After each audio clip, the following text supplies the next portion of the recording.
Muy buenas a todos y bienvenidos a un nuevo vídeo en el canal de Fit Téntalo. Mi nombre es Alejandra Piñeiro, soy dietista nutricionista para quien no me conozca, y en el vídeo de hoy vamos a hablar sobre refeeds y sobre diet breaks. ¿Qué son estos dos protocolos? ¿Son de verdad útiles a la hora de revertir nuestro estancamiento durante una época de restricción calórica, durante una época de pérdida de peso, o son simplemente una excusa para comer más? Empezamos. Vale, aquí ahora debería ir una intro, pero no tengo, así que seguimos con el vídeo. Voy a tratar de hacer este vídeo de tal forma que la gente que es principiante pueda entenderlo, pero que también tenga interés para todos aquellos que sois algo más avanzados y que ya sabéis de sobra lo que son los refeeds y los diet breaks.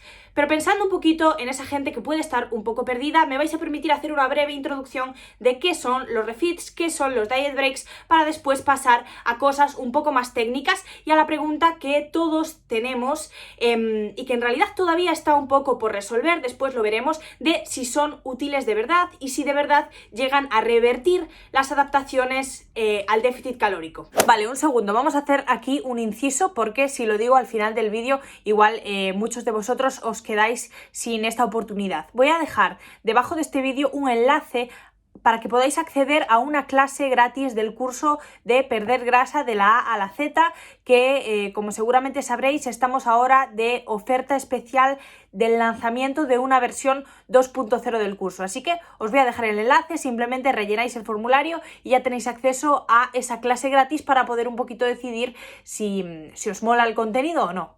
Bien, los refeeds y los diet breaks o descansos en la dieta son protocolos que nacen para tratar de revertir las adaptaciones metabólicas que se producen a consecuencia de un déficit calórico prolongado. Hablando claro, ¿esto qué significa? Seguramente muchos de vosotros habréis escuchado alguna vez ese mito, o quizás no tan mito, después lo veremos, de que el cuerpo se acostumbra a un déficit calórico y gasta menos. Entonces, ¿cuál es la solución o cuál es la posible teoría de la utilidad de los diet breaks y de los refeeds? Estos protocolos son protocolos donde tratamos de subir las calorías hasta nuestras calorías de mantenimiento a fin de revertir esas adaptaciones, dándole al cuerpo un chute de energía y evitando que se acostumbre a comer tan poquito, por hablar claro. ¿Y cuál es la diferencia entre diet break y refeed? Fundamentalmente, la diferencia es la duración. Los refeeds normalmente suelen ser como mínimo de 24 horas, es decir, de un día a 3 días, de 1 a 3 días. Y los diet breaks, por el contrario, estamos hablando de semanas, suelen durar entre 1 y 3 semanas, más o menos. Esa sería la diferencia fundamental, pero podríamos decir que un diet break sería un refeed repetido varias veces por semana. Bien, ahora que ya nos hemos puesto un poquito en contexto, que ya sabemos de lo que estamos hablando, vamos a responder a la pregunta de si los diet breaks o los refeeds son útiles. Y creo que para entender este razonamiento o para entender el punto en el cual se encuentra la ciencia en este momento, tenemos que entender por qué se produce esa adaptación metabólica al déficit calórico. Así que vamos a ir al ordenador para que se vea todo mucho más visual, porque también parece que aquí si no apoyas todo con evidencia científica la opinión no sirve de nada. Así que, pues mira, yo me curo en salud. Vale, ya estamos en el ordenador y como decía, lo primero será entender por qué se producen esas adaptaciones metabólicas para después pasar a explicar hasta qué punto estos protocolos son útiles o no y en qué magnitud. Y podría explicar esto en versión ASMR, pero no lo vamos a hacer. Seguramente muchos de vosotros conocéis esta imagen. Esta imagen pretende representar cuáles son los componentes de nuestro gasto calórico al final del día. Es decir, de qué depende que yo gaste 2000 calorías a lo largo de mi día o que gaste 5000. Pues va a depender fundamentalmente de 4 factores. Por un lado tenemos la tasa metabólica basal, que sería el factor de abajo de todo, el factor en rojo, que es, digamos, el que más impacto tiene en nuestro gasto total. Como veis, es el que más ocupa. Después tendríamos el efecto térmico de los alimentos, que, hablando claro, es las calorías que gasta tu cuerpo en digerir los propios alimentos. Y después tendríamos el NEAT, que como ya sabéis es toda actividad física que no está, digamos, programada, es decir, que no es un deporte, no es ir al gimnasio, eso estaría en la parte de ejercicio en verde, sino que son cosas como estar sentado moviendo la pierna, ir a pasear al perro, levantarse de la silla un par de veces para ir al baño, todas esas cosas. Entonces, vamos a ver cómo se afecta cada uno de estos factores con la restricción calórica para, insisto, entender después si los refeeds y los diet breaks tienen o no utilidad. Y vamos a empezar por la tasa metabólica basal. La tasa metabólica basal se va a reducir durante una época de pérdida de peso, básicamente, y hablando claro, porque nuestro cuerpo cada vez va a ocupar menos espacio y mantener un cuerpo más pequeño cuesta menos calorías.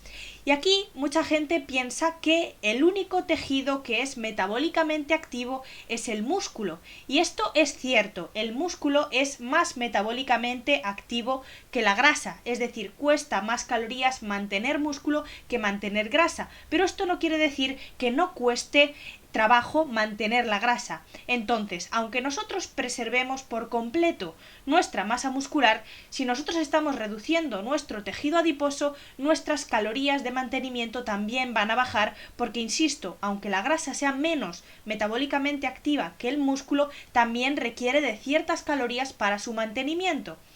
No obstante, aquí ya empezamos a ver una posible solución a esas adaptaciones metabólicas, algo que está en nuestra mano y que podemos hacer. Preservar la masa muscular. La masa muscular, insisto, es más activa metabólicamente que la grasa. Esto quiere decir que si nosotros durante una época de pérdida de peso tratamos de mantener nuestra masa muscular o tratamos de hacer cierta recomposición corporal, incluso aumentando nuestra masa muscular, nos va a venir muy bien para tratar de frenar esas adaptaciones al déficit calórico. O sea que entrenar pesas, entrenar fuerza, entrenar la hipertrofia, llámalo como quieras, no es una opción durante una etapa de pérdida de peso, sino que es algo muy necesario, casi obligatorio. No obstante, insisto, la pérdida de peso, aunque sea exclusivamente de masa grasa, va a conllevar una disminución en el gasto metabólico basal. No obstante, hay aquí un eslabón perdido.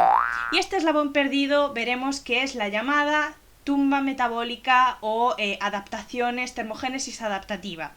¿Por qué digo que eslabón perdido? Pues porque no toda la disminución que se observa en la tasa metabólica basal, no toda se puede explicar por esa pérdida de peso, por esa disminución del peso. Hay algo más allá. Y eso, más allá, sería la llamada termogénesis adaptativa o adaptaciones metabólicas o la temida tumba metabólica. ¿Y esto qué es? ¿Qué entendemos por tumba metabólica? Pues en realidad hay muchos factores que aquí pueden estar influyendo, incluso hay algunos que no son del todo conocidos todavía, pero digamos que el cuerpo trata de adaptarse a ese déficit calórico. Efectivamente vemos que hay cierta verdad en ese mito de que tu cuerpo se adapta a comer menos y se adapta con una serie de cambios hormonales, cambios en las hormonas tiroideas, después lo veremos con un ejemplo, cambio en las hormonas de la regulación de la saciedad, grelina y leptina. La leptina es la hormona que nos indica que ya estamos saciados. Durante una etapa de restricción calórica, la leptina va a tender a estar más baja. Entonces no nos vamos a sentir saciados con tanta facilidad como si estuviésemos aportando las calorías necesarias. Después, las hormonas sexuales, por ejemplo, la testosterona en los hombres, llegado a cierto porcentaje graso bajo, la testosterona se va a ver afectada, la producción de testosterona, y va a disminuir. Y el cortisol, por el contrario, va a tender a aumentar y además de ser una hormona indicadora de estrés, también va a contribuir, no quiero entrar mucho en esto, pero va a contribuir a la llamada resistencia a la leptina. No quiero enrollarme mucho en esto. Con lo que os tenéis que quedar, seguramente alguno ha visto esta imagen también, es que se van a producir una serie de cambios hormonales que se van a traducir en que nosotros gastemos menos y tengamos más hambre, o sea que tendamos a comer más. Bien, dicho esto, vamos a verlo con un ejemplo, porque la imagen anterior seguramente que mucha gente la conoce, pero igual no habéis visto un ejemplo de la magnitud de esos cambios hormonales. Este es un estudio de caso que ya tiene su tiempo, creo que se publicó en 2013, de una preparación de culturismo natural. Como sabéis, en el culturismo natural se busca un porcentaje de grasa muy bajo. Entonces, en este estudio lo que se vio es la repercusión de esa etapa de definición en un competidor natural. Y lo que se observa, podéis verlo en esta imagen, es En rojo tenemos la testosterona. La testosterona empezó a 6 semanas de la competición en 9,2 y en la semana 0, que sería el momento de la competición, el momento en el que esta persona tiene un porcentaje de grasa más bajo, se sale del rango inferior. El rango inferior lo tenéis en la columna de la izquierda, veis que es de 2,9 a 13. Esta persona empieza en 9,22 y termina en la semana 0 en un nivel de 2,27, por debajo de ese umbral que se considera normal.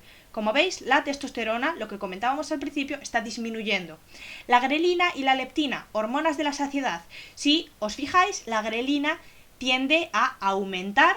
Esto va a producir que tengamos más hambre y la leptina, por el contrario, tiende a disminuir, en este caso, una vez más, igual que la testosterona, bajando por debajo de los rangos de referencia. En concreto se ha alcanzado 1,36, lo podéis ver en amarillo. Después el cortisol, al contrario que estas, lo que va a hacer es aumentar. Empezaba en 10 y termina en 21,07. Las hormonas tiroideas, pues lo mismo, también se ven afectadas por esa restricción calórica, por ese cambio en el porcentaje graso.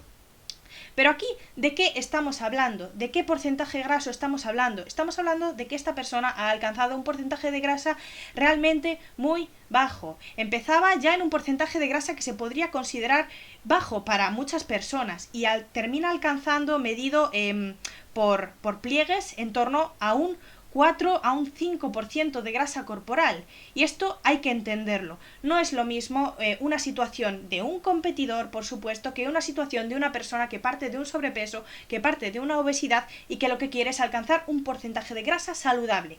Simplemente, no es lo mismo y esto hay que tenerlo en cuenta. Bien, dicho esto, vamos a continuar con nuestro esquema para ver cómo se afectan el resto de factores, porque por ahora solo nos hemos centrado en la tasa metabólica basal. Vamos a empezar ahora a explicar un poco el tema de la actividad física. La actividad física o el gasto que nosotros gastamos durante el movimiento también se va a ver afectado, va a disminuir durante una etapa de restricción calórica, o por lo menos va a disminuir si nosotros no tratamos de ponerle solución. Por un lado, nos vamos a tender a mover menos. Esto es algo inconsciente que está perfectamente demostrado. Si tú no te obligas a mantener por lo menos el nivel de actividad que tenías antes de empezar la restricción calórica, tu cuerpo va a tender a moverse menos. Sencillamente no te vas a levantar tantas veces, vas a dejar de mover la pierna, no vas a tener ganas de pasear tanto. Y esto es un hecho, es así. Entonces, muy importante también tratar de mantener un NEAT elevado. Esto tampoco es una opción durante una pérdida de peso. Debemos tratar de estar lo más activos posibles, además de estar lo más activos posibles de forma consciente, porque como lo dejemos al azar, nuestro cuerpo va a tender a gastar menos. Y aquí voy a hacer otra aclaración ya. Este es el componente que más afecta, da igual la tumba metabólica, da igual todo las hormonas que hemos comentado antes. Si nosotros tratamos de mantener un NEAT elevado, ya estaremos solucionando gran parte de los problemas de los estancamientos. Esto ya lo digo así de claro. No obstante, también se va a afectar el propio ejercicio, el entrenamiento, porque vamos a rendir peor, tendemos a tolerar menos volumen de entrenamiento. Y otra cosa que no se suele mencionar tanto es que nosotros vamos a pesar menos. Moverse con menos peso va a requerir de menos calorías. Lo que decíamos antes, el mantenimiento de un cuerpo más pequeño pues requiere de menos calorías, sencillamente. Y esto es algo que da igual refit, da igual diet break, también lo voy adelantando ya. Tu cuerpo es más pequeño, te va a costar menos moverlo, el gasto va a ser menor por mucho que tú hagas refits, por mucho que tú hagas diet breaks. No obstante, los refits o los diet breaks pueden ayudarnos a mantener el rendimiento en los entrenamientos, y aquí es donde se puede empezar a intuir su utilidad.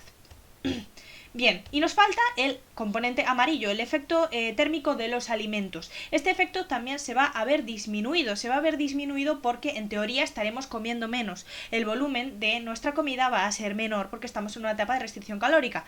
No obstante, aquí también voy adelantando otra solución.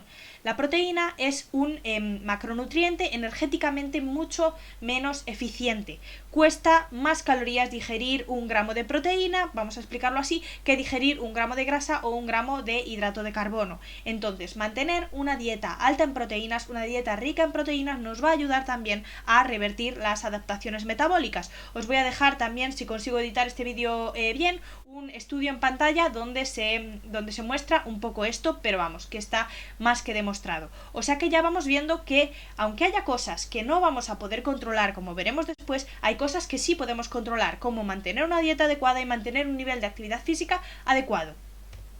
En resumen, lo que está pasando durante un estancamiento es que hay ciertos factores que van a hacer que gastemos menos energía y hay ciertos factores que van a hacer que tendamos a comer más. En este contexto surgen las dos estrategias de las que trata este vídeo, los refeeds y los diet breaks, como posible solución a estas adaptaciones que venimos comentando. Entonces, vamos a ver qué estudios tenemos a nuestra disposición y hasta qué punto estas estrategias consiguen revertir las adaptaciones que antes presentábamos. Y empezamos por los refeeds. Recordemos que los refeeds eran días puntuales de 1 a 3 normalmente, donde se aumentaban las calorías hasta el mantenimiento a costa de aumentar los carbohidratos. ¿Por qué? Porque la leptina, que antes veíamos que estaba disminuida, responde mucho mejor al aumento de carbohidratos que al aumento de grasas, por ejemplo. Y ya os adelanto que aumentar las calorías hasta nivel de mantenimiento un día puntual no va a tener impacto sobre la secreción hormonal que antes veíamos que estaba afectada. No va a tener impacto porque, además de la magnitud del superávit calórico que nosotros generemos en ese momento, es decir, por muchos carbohidratos que nosotros aportemos en ese momento, las adaptaciones hormonales dependen también del tiempo en el cual nosotros mantengamos esas calorías más altas y dependen también de nuestro propio porcentaje graso. Esto es muy importante. Entonces, ya vamos adelantando que el refeed no va a tener un gran impacto sobre la secreción hormonal. Entonces, ¿para qué puede ser útil? Puede ser útil de cara a meter un refeed estratégico, por ejemplo, los días o el día anterior a un día de entrenamiento muy duro. ¿Por qué? Pues para tratar de mantener la calidad de los entrenamientos que, como veíamos antes, se ven afectados. O puede ser también simplemente por un tema psicológico. Llegados a cierto punto de la definición, meter refeeds nos puede ayudar, pero simplemente por este plano, por tener un día en el que nosotros podemos comer más. No obstante, después, al final de este vídeo, veremos en qué momentos serían útiles y en qué momentos no, para que nadie se haga ideas equivocadas y para que nadie esté intentando escaparse del déficit calórico, que al final veo que es una tendencia que mucha gente tiene. Y para que veáis que esto que digo es cierto, si nos fijamos en el estudio que presentábamos antes, en el estudio del competidor, observamos que en la semana 6, después de la competición, cuando esta persona se supone que está tratando de recuperar un porcentaje de grasa saludable, está comiendo más, en la semana 6 la leptina continúa por debajo de rango. Fijaos en la parte de la derecha, o sea que 6 semanas después, 6 semanas de realimentación, no consiguen revertir algunas de las adaptaciones, porque, insisto, están también muy ligadas al propio porcentaje graso, no tanto a el nivel de calorías que nosotros estemos consumiendo. Y esto es importante. Entonces aquí surgen los diet breaks, a fin de tratar de revertir esas adaptaciones manteniendo ese periodo de calorías un poco más altas, manteniéndolo más tiempo, no simplemente con una recarga puntual. Y aquí también tenemos estudios de todo tipo, y quien quiera decir que tiene súper claro que los diet breaks funcionan para todo el mundo o que no funcionan para nadie, está mintiendo, porque tenemos estudios tanto que los apoyan como que dicen pues que no tiene mayor repercusión. Por ejemplo, un estudio que apoya la inclusión de periodos de descanso en la dieta. Por ejemplo, 6 semanas de restricción calórica continua frente a un periodo donde se interrumpía la restricción calórica con realimentación al libidum, es decir, les dejaban cada 11 días, les dejaban 3 días de comer lo que ellos quisiesen. 74 mujeres con obesidad. Y lo que se vio aquí es que efectivamente la pérdida de peso era más favorable en aquellas personas que hacían los descansos, como digo, cada 11 días. Hacían los descansos cada 11 días, 3 días de comer lo que quieran. No obstante, vemos algo interesante en este estudio, y es que está realizado en personas con obesidad. Y es que este es otro problema, y quien diga que tiene suficiente evidencia científica para aplicar este tipo de protocolos en personas deportistas también está marcándose un triple, porque lo cierto es que la mayoría de estos estudios están realizados en personas con obesidad. Además, personas con obesidad que son sometidas a una restricción calórica muy severa. A una restricción calórica, pues estamos hablando de en torno al 40 al 50%, que puede no ser muy representativo de lo que está haciendo una persona al uso. No obstante, tenemos, como digo, estudios por las dos partes. Esta revisión sistemática y metaanálisis, por ejemplo, no encuentra diferencias significativas entre aplicar descansos y no aplicar descansos. No obstante, el estudio que más se suele mencionar con el tema este de los descansos en la dieta es el famoso estudio Matador.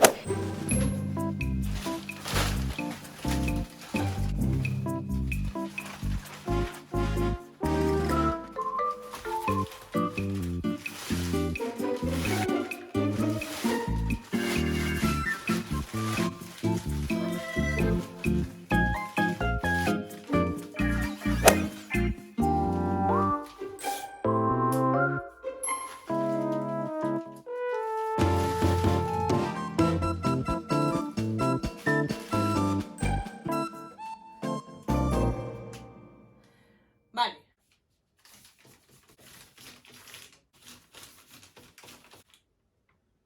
Vale, voy a intentar explicar lo que hicieron en este estudio. En este estudio se dividió a las personas en dos grupos. Un grupo realizaba, imaginad que esta es una gráfica, estas son las calorías de mantenimiento.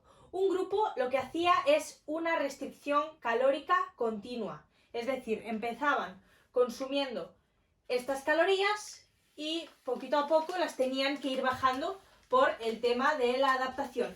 Y aquí terminaban la pérdida de peso. Estas son las calorías que ellos consumían durante 16 semanas. Este es el grupo de restricción calórica continua. Y luego había otro grupo con restricción calórica intermitente. Lo que hacían era mismas calorías de mantenimiento, pero esta vez empezaban con una etapa de 2 semanas de restricción calórica y seguidas de 2 semanas de mantenimiento.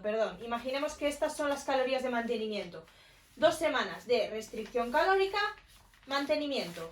Restricción calórica, mantenimiento. Restricción calórica, mantenimiento. Es decir, un grupo hacía una restricción lineal y el otro intercalaba 2 semanas, 2 semanas, 2 semanas, 2 semanas.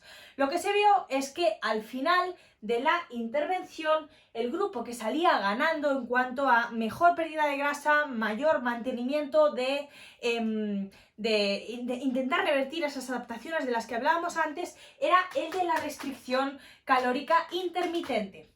Y este es un estudio, como digo, que se suele tomar como ejemplo muchas veces para defender esos descansos en la dieta. No obstante, hay algunos problemas también en hacer tantos descansos. Por ejemplo, algo que ya podemos intuir de este estudio es que perder la misma cantidad de peso lleva el doble de tiempo en este caso. La intervención fue de 16 semanas en déficit, pero aquí fue del doble, porque se sucedían de 2 semanas de descanso. Entonces, el tiempo que estuvieron estas personas a dieta fue el doble. O sea que esto es algo a tener en cuenta también. Y otra cosa a tener en cuenta es, y vamos a entrar ya en la conclusión del vídeo, es que este estudio está realizado en personas con obesidad. En personas con obesidad que pueden no ser el caso de ti que estás ahí detrás o de tus clientes objetivos porque trabajas principalmente con personas deportistas.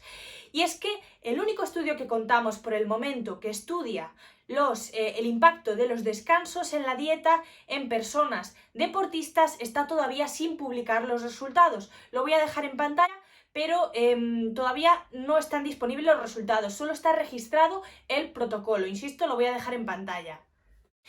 Entonces, la pregunta del millón, ¿son útiles o no los refeeds? ¿Son útiles o no los descansos en la dieta? Pues como todo en la nutrición, o como casi todo, depende de tu situación. Y como veis, no hay un protocolo establecido según la ciencia. Aquí va a mandar un poco también la experiencia del profesional. Por eso hay también opiniones muy encontradas en cuanto a este tipo de protocolos. Hay gente que los defiende a ultranza y hay gente que dice que no sirven para nada. Seguramente derivado de que esas personas tratan con públicos diferentes, a mi parecer. Y para resumirlo todo de forma un poco pues simple, si tú eres una persona que acaba de empezar una restricción calórica, no te metas en este tipo de estrategias. ¿Por qué? Porque sencillamente no habrá dado ni siquiera tiempo a que se produzcan ciertas adaptaciones, y más si todavía tienes un porcentaje de grasa alto. En cambio, si tú eres una persona que de verdad ha estado haciendo la dieta muy bien, vamos a poner de límite unas 6 semanas, más de un mes sin saltársela ni un día, y empieza a tener un porcentaje de grasa, digamos, relativamente bajo, empieza a ver que sus entrenamientos pues ya no rinde del todo bien, está empezando a costarle seguir la dieta, está empezando a pasar algo de hambre, pues entonces podemos empezar a hablar de este tipo de protocolos, podemos empezar. Antes no tiene sentido, no tienen que ser estos protocolos una excusa para que nosotros abandonemos el déficit calórico. Si nosotros tenemos un porcentaje de grasa muy elevado, nuestra masa muscular va a estar bastante bien protegida, con un entrenamiento de fuerza adecuado, aportando la proteína suficiente. No hará falta meterse con estas cosas.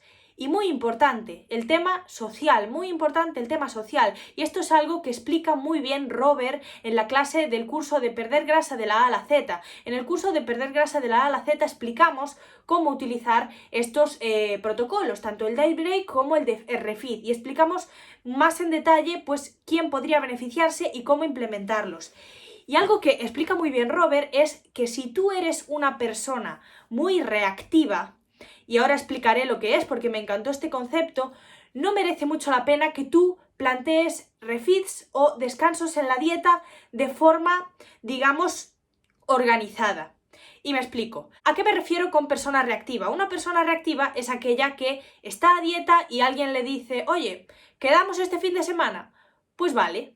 Esa persona seguramente se salte la dieta más a menudo que, por ejemplo, un competidor. Es que el único momento en el que un competidor se va a salir de su déficit calórico va a ser en estos momentos de descanso. Pero normalmente no sucede esto. Normalmente el sábado pues comemos un poco fuera, un día tenemos un cumpleaños, a las 2 semanas pues tenemos otro evento, luego nos vamos una semana de vacaciones, es decir, la propia vida nos va a llevar a hacer ciertos descansos en la dieta. Si nosotros, aun encima de esos descansos, planteamos más descansos, es que nos pasaremos más tiempo fuera del déficit calórico que dentro de él. Y esto es muy importante, que cada uno entienda su contexto. Y hasta aquí el vídeo de hoy. Este es un tema que da para mucho, así que si queréis podéis dejarme vuestras preguntas debajo en los comentarios para que pueda hacer más vídeos en relación a este tema, porque ya digo que he tenido que recortar por todas partes porque me tiraría hablando pues 2 horas. Insisto también en que en el curso de perder grasa de la A a la Z explicamos todo esto un poco más en detalle, además de muchas otras cosas. Así que si estás interesado en esta temática, en la pérdida de grasa, te voy a dejar el enlace debajo de este vídeo, en la biografía, porque además ahora estamos de lanzamiento de una versión 2.0 y el precio está rebajado. De hecho, nunca va a volver a estar tan bajo. De todos modos, si ves este vídeo después, también le puedes echar un ojo, que está súper bien, no porque lo haya hecho yo, Dicho esto, yo me despido, ahora sí, no sin antes recordaros que me ayuda un montón que compartáis este vídeo si os ha gustado, que os suscribáis, que le deis a la campanita y todas esas cosas que dicen los youtubers famosos que, digo yo, que algo harán. Nos vemos en próximos vídeos. ¡Adiós! A ver, al final, con la tontería del vídeo, he pintado toda la pared.